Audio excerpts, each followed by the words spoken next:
Hi guys! Okay, so here is my room.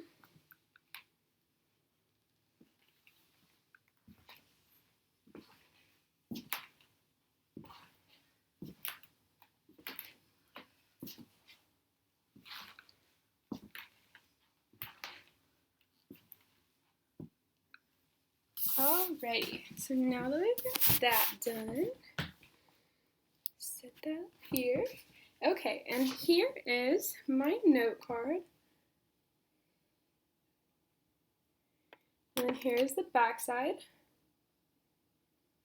Okay. Alrighty. Hi guys, my name is Samantha Burgess, and I've got a question for you guys today. So, I'm curious, how many of you guys have found yourself during this pandemic sitting at home, you're watching Netflix, sitting at home, just laying in bed, you don't really have much to go do. You can't go out and eat really, you can't go out and see friends, we're social distancing, so maybe you can't even see your own family. You know, it's insane right now. But I know personally, and I'm sure you guys feel it as well, that you're just stuck at home, you're bored, you don't know what to do. What do I do? Do I clean the house? No, please don't do that. How about finding a new hobby? That's what I'm here to help you guys with today. Maybe you might just want to start up a new hobby, and I've got an idea that maybe will spark your interest. So today I'm going to be teaching you guys how to make your own homemade watercolor paints.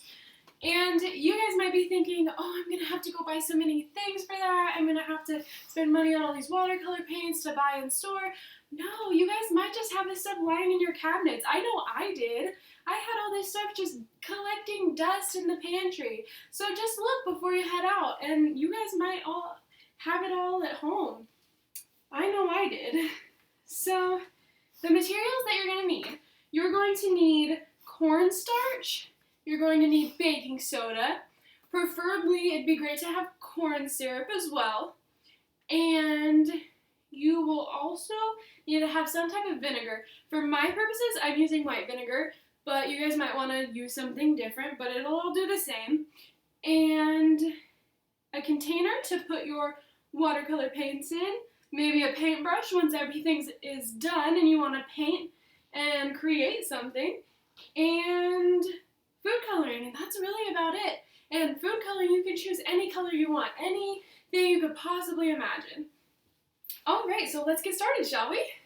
So, to start out with, you're going to take your container, and you're going to take, for our purposes, we're going to do 4 tablespoons of baking soda.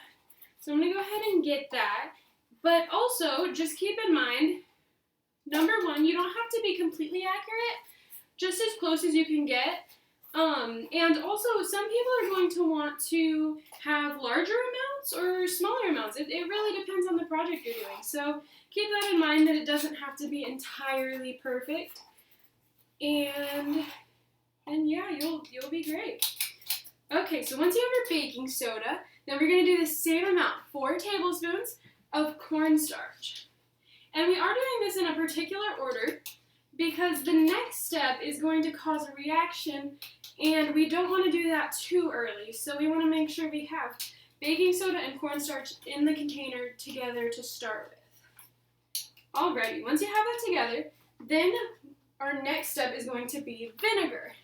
So this one is also recommended that you do 4 tablespoons of vinegar, which I will do, but I'm also going to tell you guys that for our purposes, when you try this, you might want to add just a bit more than the recommended, because sometimes it's just not liquidy enough.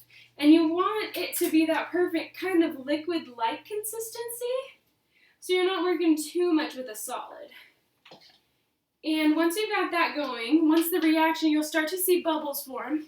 And if you think back to your high school days, you might have done this for a science project. Someone might have told you, hey, maybe make a volcano with baking soda and vinegar. And that's exactly what the reaction is happening for this particular situation. So in my case, I'm going to need just a bit more vinegar. But yeah, just make sure it doesn't explode all over you. So once you got that, just make sure it's a decent liquid state, and just mix as thoroughly as you can. Right after that, we are going to actually add half a teaspoon of corn syrup. Now, it's not a required step, however, the half a teaspoon of corn syrup will actually help you to remove some of the clumping and lumping in the solution, and which can be really helpful when you're about to go paint, so you're not working with too much resistance or residual, and it really just makes it a better painting experience. So we typically just add it in just because. And once you're done with that and it's thoroughly mixed, then you want to go ahead and add a few drops, I'd say maybe 4 to 5 in our situation, of food coloring. Now, you guys might choose any other color that you want, but I'm going to go ahead and make orange. So once you've added your food coloring, then you're going to go ahead and just, again, mix thoroughly, and it'll start to all turn that color that you're making it.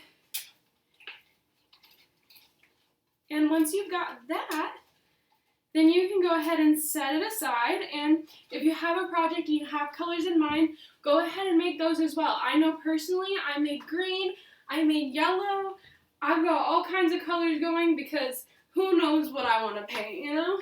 So yeah, that's really it, guys. So now that you know how to make watercolor paints from home, you guys can start your journey of maybe finding this new hobby in painting. I really hope you guys can, you know, gather some friends, obviously social distance, but gather some friends, you know, and start to create masterpieces together. Who knows, you may become the next Bob Ross or, you know, Charles Reed with these watercolor portraits, or even William Hunt, you know.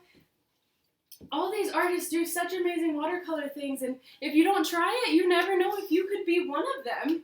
Obviously, don't paint the sad little trees that I did, but you might be the next Bob Ross, who knows. Anyways, thank you guys so very much. Have a great day.